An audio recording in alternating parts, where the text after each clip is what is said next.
Qala al-musannif rahimahullahu ta'ala wa nafa'ana Allahu bihi wa bi'ulumihi fid dharaini amin. Wa minha wa huwa min ahammiha, dan diantaranya yakni diantara adab muallim, adab guru, dan dia adalah diantara adab yang terpenting, alla yadhillal ilma, ya, hendaklah dia tidak menghinakan ilmu, tidak merendahkan ilmu. Wala yadhhaba bihi ila makanin, dan tidak dia membawa ilmu itu ke satu tempat, yantasibu ila mayyata'allamuhu minhu, yang tempat itu dinisbahkan kepada orang yang belajar darinya. Jadi tidak membawa ilmu atau bawa ilmu kepada murid. Wa in kanal muta'allimu kabiral qadri, meskipun yang belajar itu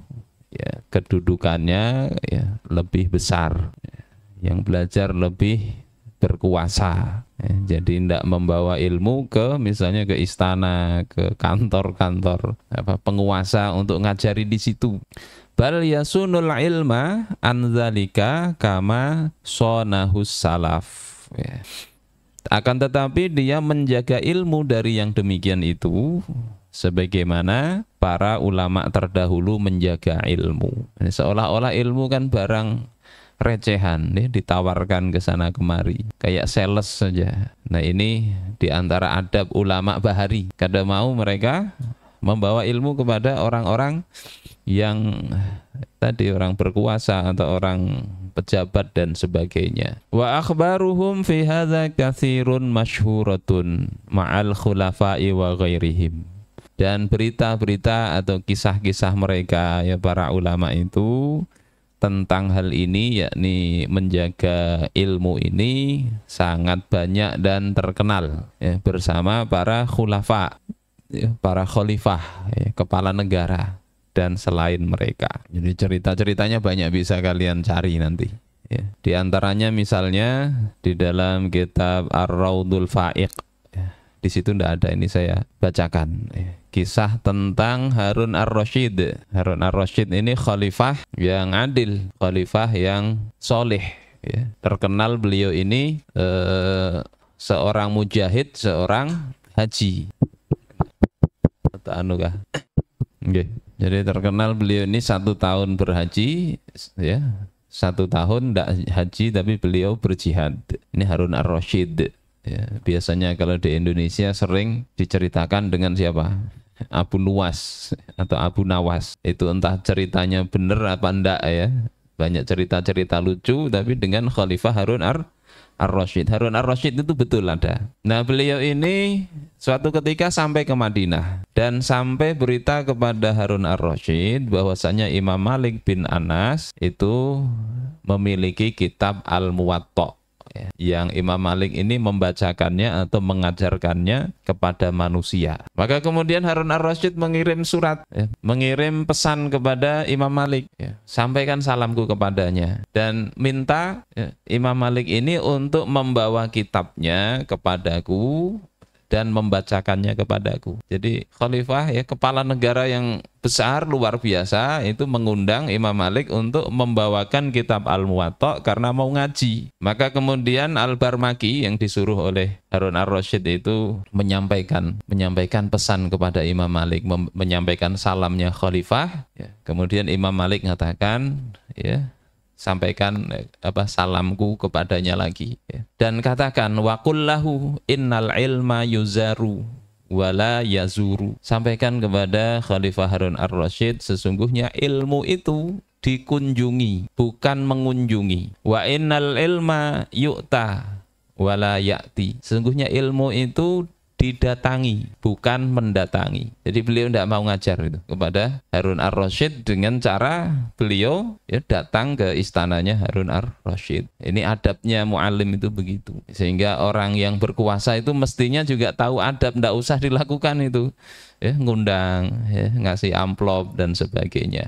Itu dari sisi adab tidak pantas. Mestinya kalau mau belajar ya datang. Nah, Harun Ar-Rasyid akhirnya datang itu. Kemudian pembantunya ini, ya, membawakan kursi supaya Harun Ar-Rasyid bisa duduk di kursi.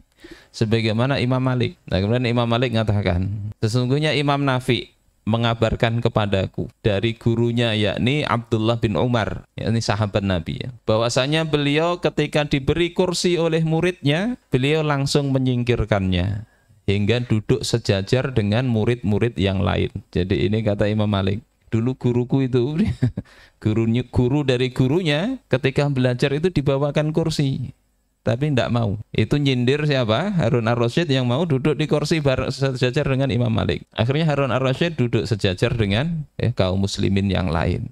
Nah itu juga adab, ya, adab. Ini Khalifah Harun ar-Rasyid sadar, ya, tidak bakaras. Ada ulama yang menghadapi penguasa gara-gara tidak mau ngajar di istiqanahnya, akhirnya behual, bertengkar, yakni Imam Al-Bukhari. Imam Al-Bukhari itu suatu ketika datang di Bukhara, ya, kemudian penguasa waktu itu namanya Khalid, ya, Khalid, ya, bin Ahmad.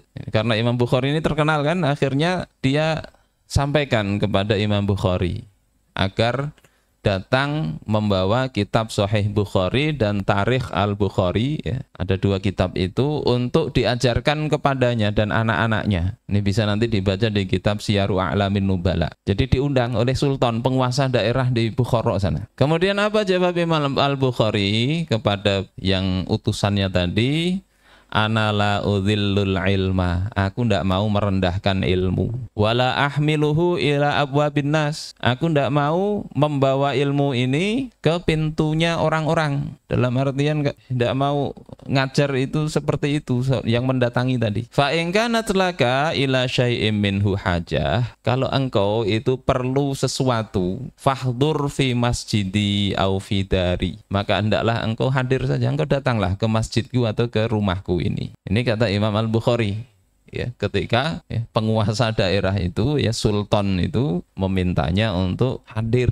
Padahal kalau mau hadir pasti pulang disangui itu.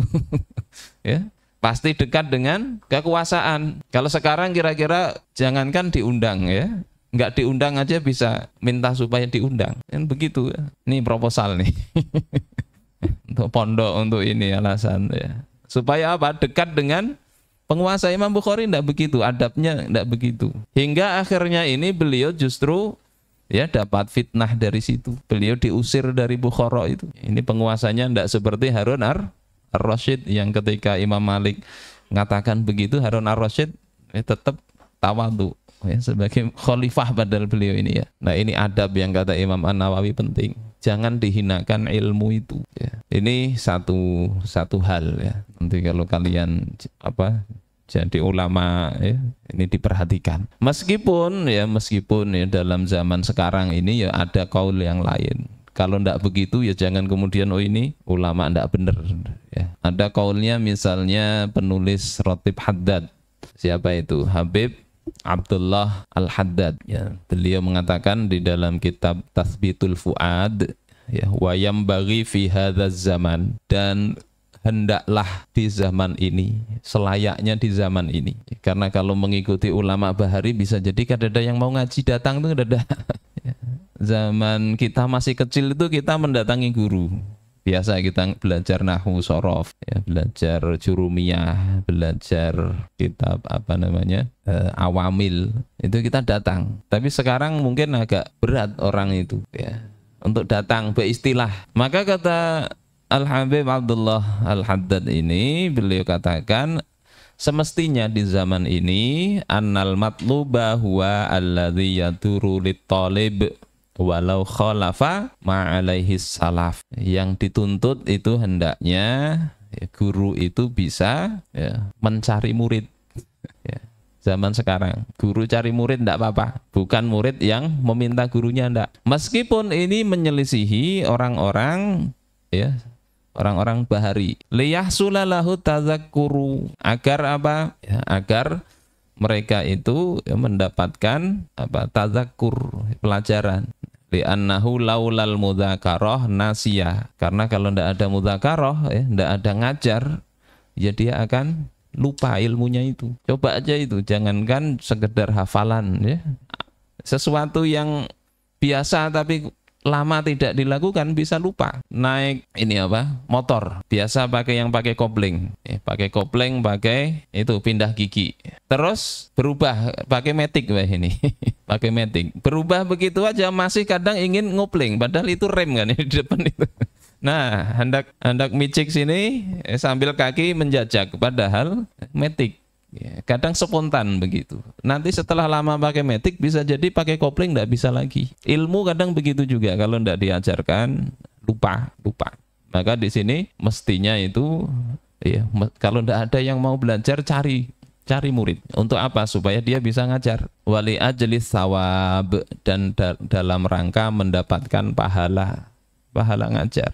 Sehingga nggak kemudian kekeh dengan adab guru ndak boleh cari murid. Cari murid silahkan untuk zaman sekarang, tapi murid bukan dalam rangka dapat amplop, dapat kehormatan, dapat suara dukungan untuk jadi pejabat, bukan dalam rangka itu, tapi dalam rangka mudzakarah dan dalam rangka pahala. Ini kata Habib Abdullah Al-Haddad. Kemudian fa'in da'at ilaihi daruratun, jika kepentingan itu mendesak, ya, kepentingan itu memang mengharuskan dia untuk mendatangi orang yang mau belajar tadi. Au iqtadat maslahatun rajihatun ala mafsadati ibtidalihi, atau kemaslahatan itu lebih kuat daripada mafsadat atau kerusakan. Seperti mungkin kayak Imam Bukhari begitu tadi ya, ketika tidak mau ngajar diusir dari Bukhara. Maka dalam kondisi itu rojauna annahu la ba'sa bihi madamat al-halatu hadhihi. Kami berharap tidak mengapa ya, mendatangi orang yang mau belajar ya, selama kondisinya memang begitu. Ya, kalau zaman sekarang sama-sama ya, muridnya datang ke sekolah, gurunya datang ke sekolah, ngajarnya begitu. Kalau bahari enggak ya, mendatangi guru itu. Ya, ada yang dari Spanyol datang ke Madinah, ya, seperti Yahya bin Abi Katsir dulu kita ceritakan. Ya. Ini kondisi dulu. Wa ala hadza yuhmalu ma jaa an ba'dis salafi fi hadza. Atas dasar inilah dibawa apa yang dulu diriwayatkan dari orang-orang salaf. Jadi orang-orang bahari itu ada juga yang datang ke istana ngajari penguasa, itu ada juga. Nah, itu dibawa pemahamannya ke memang kondisinya lebih maslahat untuk itu ya, secara default ya, secara settingan awal ndak begitu, adabnya ndak begitu ya, tapi ketika kondisi mendesak boleh, ndak mengapa, kata Imam An-Nawawi. Makanya ada riwayat di antara riwayatnya itu, waman ata abwabas sultan uftutina ya, siapa yang mendatangi pintu penguasa maka dia akan terfitnah ya, terkena fitnah. Ini ulama-ulama dahulu gitu, tidak mau datang ke pintu-pintu penguasa ya. Meskipun kata Imam Sufyan Ats-Tsauri sekedar diundang untuk membacakan kulhu saja tidak mau beliau. Kenapa tadi? Uftutina, terkena fitnah. Apa fitnahnya itu? Bisa ya, kalau kita ada yang tidak benar kemudian kita tolak, fitnah dunia kita tetap teguh membawa kebenaran. Ada kebijakan penguasa yang tidak benar, kita sampaikan, maka kita bisa terkena fitnah dunia kita, bisa dimusuhin atau terusir seperti Imam An-Nawawi atau Imam Al-Bukhari. Penulis kitab ini kan juga diusir dari Damaskus, Imam An-Nawawi ini, ketika mengoreksi kebijakan pajak yang disampaikan oleh Sultan Malik Zahir Baibars. Beliau tidak setuju, disampaikan. Diancam oleh penguasa, tetap beliau sampaikan, ancaman engkau itu enggak masalah bagiku ya. Aku sampaikan ini kebenaran, apa yang ku dapat konsekuensinya itu adalah tambahan kebenaran, tambahan kebaikan, kata beliau. Maka fitnahnya jenis itu ya, fitnah dunia, bisa dimusuhin ya. Kalau penguasa itu memusuhin ya berat ya, di blacklist. Beritanya macam-macam. Yang kedua, kalau dunianya tidak terfitnah, akhiratnya yang terfitnah. Misalnya dia dukung atau dia diam saja terhadap kemungkaran penguasa, padahal dia itu bertemu ya, ketemu orangnya tapi tidak menasihati. Nanti di akhirat terfitnah dia. Kata Rasulullah la yahqir ahadukum nafsahu. Janganlah salah seorang dari kalian itu menghinakan diri mereka. Sahabat bertanya, bagaimana menghinakan diri ya Rasulullah? Maka Rasul katakan ya bahwasanya ada satu keadaan yang dia itu mestinya berbicara di situ, tetapi dia tidak membicarakan, dia tidak mau ngomong. Maka nanti pada hari kiamat ditanyakan oleh Allah Ta'ala, ma mana'aka antaqula fi kadza wa kadza, apa yang menghalangi engkau untuk berbicara demikian dan demikian, melakukan pembelaan terhadap kebenaran, apa yang menghalangi engkau dari berbicara itu? Maka dia katakan khasyatun nas, takut manusia. Maka kemudian Rasul katakan, aku yang lebih berhak, ya, kata Allah, aku yang lebih berhak untuk engkau takuti. Nah itu fitnahnya itu ya. Jadi aman itu memang tidak usah berurusan dengan penguasa, mendatangi pintu penguasa ya, kecuali memang hal-hal yang tadi darurat tadi. Ini padahal hadis itu ya, dan riwayat ini berkaitan dengan penguasa yang mereka itu menerapkan hukum-hukum Islam.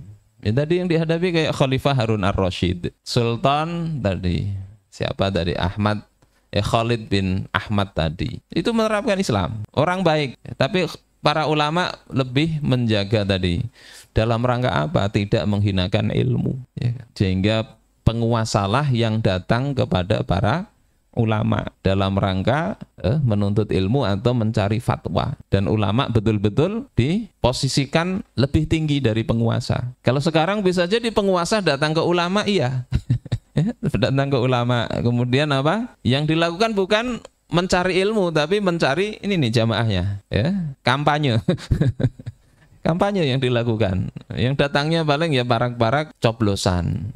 Nggak begitu mestinya. Ulama kalau seperti itu kan ya, jadi jatuh juga marwahnya itu. Makanya jangan lugu-lugu ya para ulama itu kadang. Waktu kampanye itu ini nggak kampanye ini Ustaz. Kiai nggak kampanye. Cuma minta sampean pimpin sholat hajat. Ya itu sama aja sebetulnya, sama. Kampanye juga. Makanya kata Imam Sufyan Ats-Tsauri tadi, meski hanya diminta bacakan kulhu aja jangan datangi. Ini bukan berarti apa, tapi jaga tadi supaya agama ini betul-betul ya berjalan pada relnya, tidak kemudian dibawa tarik ke sana karena kepentingan seperti itu. Ini tentang adabul alim tadi. Wa minha annahu idza fa'ala fi'lan sahihan jaizan fi nafsil amri. Dan di antara adabnya adalah jika dia melakukan perbuatan yang benar, sahih, yang boleh ya, dalam perkara tersebut itu boleh.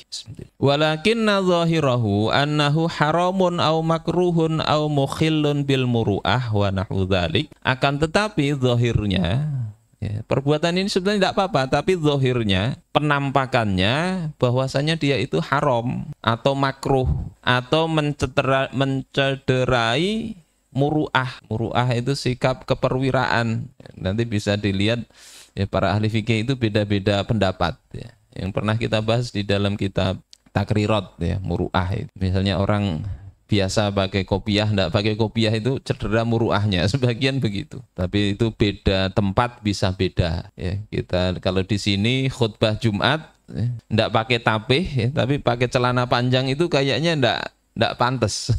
Tapi kalau di daerah lain itu biasa pakai celana panjang. Bahkan kita lihat YouTube itu di mana, Filipina atau di mana itu, khotibnya tidak pakai kopiah, pakai kaos gini. Khutbah Jumat. Itu kalau di sini ya paling jamaahnya bubar itu. Nah itu muru'ah ya. Jadi zahir perbuatannya tidak apa-apa, tetapi dia masyarakat ini melihat ini haram atau makruh atau mencederai muru'ah dan sebagainya dan yang semisalnya. Fayambaghi lahu ayyukhbira ashabahu. Maka seyogyanya dia itu memberitahu teman-temannya, waman yarahu yaf'alu dzalika, dan siapa saja yang melihat dia melakukan itu, bihaqiqati dzalikal fi'li, tentang hakikat atau keadaan sebenarnya perbuatan itu ya. Ini penting. Untuk apa? Liyantafi'u, agar mereka mendapatkan manfaat. Wali alla ya'samu bidzannihim al-batil. Yang kedua, agar mereka itu tidak berdosa dengan dugaan mereka yang salah itu. Misalnya minum sambil berdiri ya. Kalau santri kan mungkin yang belum belajar, oh itu haram minum berdiri ya. Ini bukan untuk dipraktekkan ya, setelah ini minum berdiri semua enggak. Tapi ini sekedar ini bahwasanya itu hukumnya enggak haram. gitu. Karena Nabi juga ada riwayat minum sambil berdiri. Ya, ada kadang riwayat juga kadang kencing berdiri itu ada, sehingga tidak sampai ke hukum haram, tapi adabnya itu adalah duduk gitu loh. Sehingga kalau ada orang memahami begitu ya dijelasin, ya tidak ada kursi atau apa, atau lagi sakit kaki mau duduk sehingga berdiri saja. Ini apa tadi, agar orang dapat manfaat tadi. Yang kedua, agar mereka tidak berdosa. Jangan berpikir wah yang berdosa kan mereka sendiri, kita ini dighibah kan malah dapat pahala Ustadz. Ya jangan begitu. Ada guru dan murid, satunya itu pincang, satunya buta. Al-A'raj salah satunya itu. Lewat ya, lewat mau ke masjid. Orang-orang ngomong, ya, orang pincang menuntun orang buta. Jadi omongan, yang pincang nuntun yang buta supaya sampai ke masjid. Akhirnya kata gurunya, nanti kita pulangnya lewat jalan lain, jangan lewat situ supaya tidak dighibah. Kata muridnya, ya tidak apa-apa dighibah, kan kita dapat pahala dari mereka. Ya, mereka yang menggibah yang berdosa, kata gurunya, kan lebih baik kita dapat pahala, mereka nggak dapat dosa. Jadi ini penting ya sikap ini, meskipun memang ya tidak bersalah dia, tidak bersalah, tetapi orang jadi berdosa gara-gara dia itu perlu dihindari. Sehingga kalau melakukan itu ada yang melihat, beritahu. Wali alla yang firu anhu wa yamtani al-intifa' bi ilmihi, dan agar mereka itu tidak lari darinya sehingga terhalang dari mendapatkan manfaat ilmu dia. Jadi hal yang samar-samar ya, yang masyarakat misalnya menganggap ini tidak boleh padahal hakikatnya boleh, jelasin, ya, jelasin. Ini bukan karena kita reaktif atau ingin dipandang baik oleh masyarakat, enggak, tetapi ya itu supaya tadi yang disebutkan oleh Imam An-Nawawi, supaya mereka dapat manfaat, ya, enggak lari dan mereka tidak berdosa. Kalau sudah dijelasin tetap ngeyel ya sudah, biarin, tinggalkan. Wa min hadzal haditsus sahih innaha Safiyyatun fasolli, dan di antara hal ini ada hadis sahih bahwasanya Sofiyah itu sholat. Ini hadis lengkapnya di dalam Sahih Bukhari ya, di Sahih Bukhari tidak disebut. Yakni apa? Suatu ketika Sofiyah ini kan istri Nabi yang dinikahi beliau pasca perang Khaybar. Pasca perang Khaybar tahun berapa itu? Tahun ke-7 Hijriah kalau tidak salah, tahun ke-7 Hijriah. Sebelum Futuh Makkah, ya, setelah perjanjian Hudaybiyah, ya. Orang dari keturunan Yahudi, ya, putrinya Huyai bin Akhtab. Huyai bin Akhtab itu ya, orang yang mengadu domba, ya, menggerakkan pasukan Ahzab, itu salah satunya provokasi Huyai bin Akhtab. Punya putri namanya Sofiyah binti Huyai ini. Nah, ketika perang Khaybar, Sofiyah ini kemudian diperistri oleh Nabi, ya, jadi Ummul Mukminin. Jadi tidak kemudian diberantas ke akar-akarnya, dibunuhin semua, enggak. Bahkan diambil istri oleh Nabi itu, janda padahal janda. Karena apa? Pada waktu itu ya, untuk melunakkan satu kaum itu bisa dengan jalan pernikahan, ya. Jadi supaya menyatu. Nah, suatu ketika beliau ini menemui Rasulullah saat Rasulullah itu berbaring di masjid 10 hari terakhir Ramadan, i'tikaf. Setelah itu beliau berdiri, ya, Rasulullah berdiri mengantarkan Sofiyah ini, diantarkan ke biliknya Sofiyah melewati rumah Ummu Salamah, istri Nabi juga. Kemudian ada 2 orang laki-laki Ansor yang kemudian mendapati Nabi ini, memberi salam, kemudian segera pergi. Ya, itu berarti masih malam, belum ada listrik, jadi kadap-kadap. Maka melihat itu Rasulullah SAW mengatakan, ala rislikuma innama hiya Sofiyatu bintu Huyai. Ya, jangan terburu-buru lewat. Nih aku beritahu yang ini Sofiyah binti Huyai, istriku. Supaya apa tadi? Ini kan gelap ini. Ini nanti kalau tidak dijelasin bisa jadi orang ini ya, berpikir ini Rasulullah dengan siapa ini, dengan perempuan. Maka orang tadi mengatakan ya, yang lewat tadi orang Ansar, subhanallah, subhanallah wahai Rasulullah, kami tidak akan menduga yang begitu wahai Rasulullah. Jadi tahu bahwasanya tidak usah dijelasin, kami tidak akan punya pikiran yang buruk. Maka Rasulullah kemudian katakan, inna syaitana ya belughu minal insani mablaghat dam. Sesungguhnya setan itu sampai kepada manusia lewat aliran darah. Wa inni khasyitu ayyaqdhifa fi qulubikuma syai'un. Aku khawatir setan itu membisikkan di hati kalian berdua itu sesuatu. Nah, ini pelajaran dari Nabi. Nggak usah nunggu dituduh, jelasin. Ya, kalian misalnya punya ijazah, ya kan? Nggak usah nunggu dituduh palsu, jelasin. Ini asli. Kalau kira-kira ada peluang orang menuduh itu, meskipun nggak ada kewajiban itu, Rasul nggak usah jelasin, nggak apa-apa. Kan nggak ada kewajiban, jelasin nggak ada. Tetapi tadi adabnya jelasin. Nggak usah pakai dalil al-bayyinah alal mudda'i wal yaminu ala man angkaro. Bukti itu harus diberikan kepada dari orang yang nuduh. Kalau nuduh mana buktinya? Itu kalau proses di pengadilan memang begitu. Yang nuduh memang harus memberi bukti. Yang dituduh itu cukup mengingkari dengan bersumpah demi Allah. Nggak begitu. Nggak sekedar itu. Adabnya itu nggak usah dituduh. Kalau kira-kira ini membuat orang berprasangka, jelasin. Rasulullah ngajari begitu. Nggak usah kita bakaras sebenarnya. Nunggu dituduh, nggak usah. Tapi kalau nggak ada yang kira-kira nuduh, ya nggak usah pamer. Ini loh ijazah saya, nggak usah.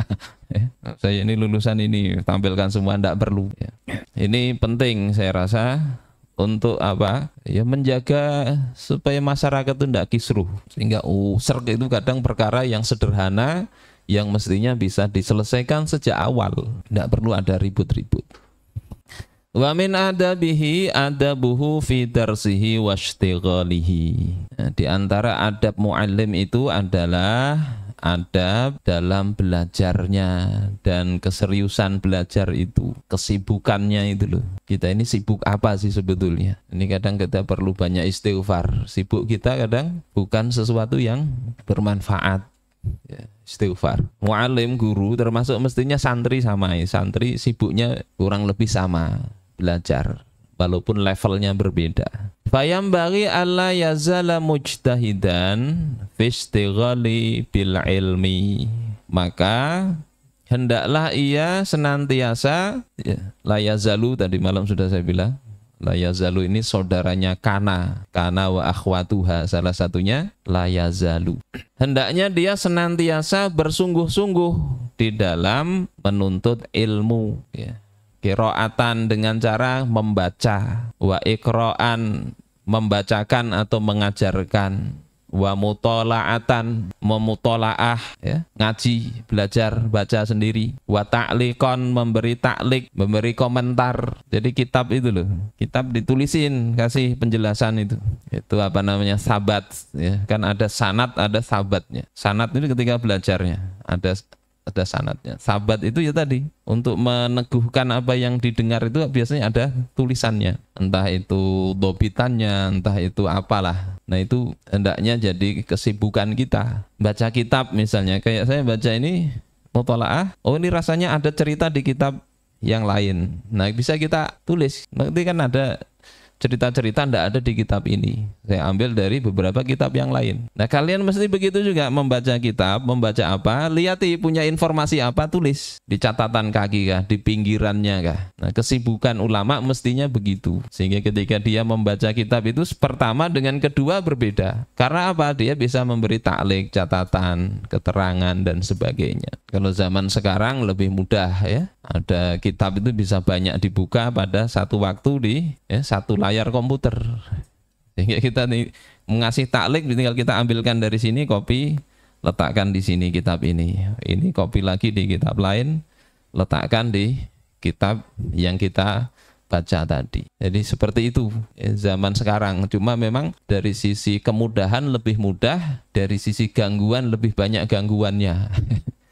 Karena kita sedikit mau baca kitab ada WA, mau baca ini ada macam-macam lah. Wa mubahasatan dan mubahasah, ya, saling membahas atau berdiskusi. Wa mudzakaratan, mudzakaroh, sama saling apa bisa disebut ya, mudzakaroh saling mengingatkan, ya, berdebat dan seterusnya. Wa tasnifan, tasnif itu menulis, menyusun. Nah ini mestinya dibiasakan, kita upayakan nulis, tidak bisa nulis sendiri, nulis kolaborasi. Ya, kita menulis buku, beberapa orang nulis satu, beberapa kali saya nulis buku begitu. Beberapa penulis ya kita ikut andil di situ lebih mudah. Ya, pertama kali buku yang kita tulis kolaborasi itu buku nikah.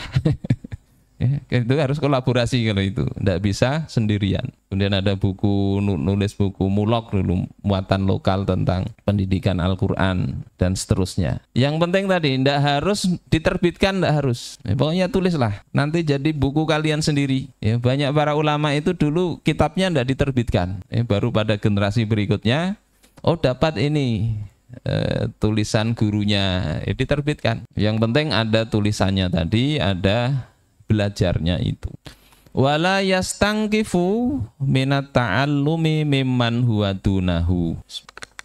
Dan janganlah dia atau tidaklah dia itu memandang rendah dari belajar kepada orang yang levelnya di bawahnya. Jadi belajar itu tidak harus yang kepada yang lebih alim, ya, yang levelnya lebih rendah pun tidak apa-apa. Belajar sesuatu yang kita tidak tahu, tapi orang yang levelnya di bawah kita dia tahu. Ya. Fisinin au nasabin au syuhrotin, lebih rendah dari sisi umur, umurnya lebih muda, ya tidak apa-apa. Atau nasabnya, ya, nasabnya lebih rendah dari nasab kita. Au syuhrotin, atau kemasyhurannya, tidak dikenal dia itu.